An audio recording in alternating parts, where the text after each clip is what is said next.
Hello dear students, welcome to another video of the Google Classroom tutorials.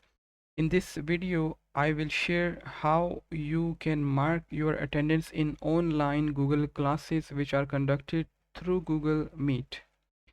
So on the screen you can see that currently I am registered as a student in two different classes. And I have a class right now and the name of the class is Programming Fundamental, and you see I have an attendance due which you can see from here.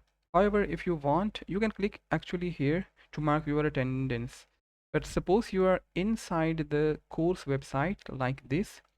So from here you can see that you have an upcoming event and that is due for today till 12 p.m. So for example, your class is going to be started at 11 a.m. and it is going to finish at 12 p.m. So the attendance will actually show you the final time at which the class will be finished. So that is 12 p.m. in our case. In order to mark your presence in online class, in today online class, you have to click or select this option.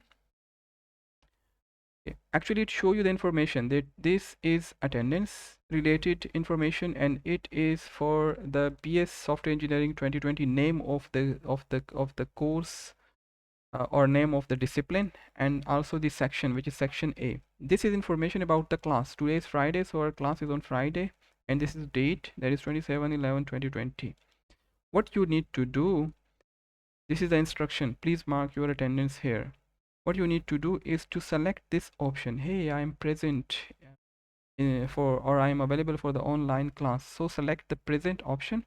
Remember, after selecting this option, you have to click on the hand in button. If you do not click on this button, your attendance will not be submitted to the teacher. So it's important to remember that you have to click on the hand in button. Again, click this option and that's it. Your attendance has been submitted. There is no need to send a message to the teacher that I am available or I am present or please mark my attendance, because your attendance has been submitted successfully to the teacher. So that's it, a very short video how you can actually mark your presence in online classes. Goodbye.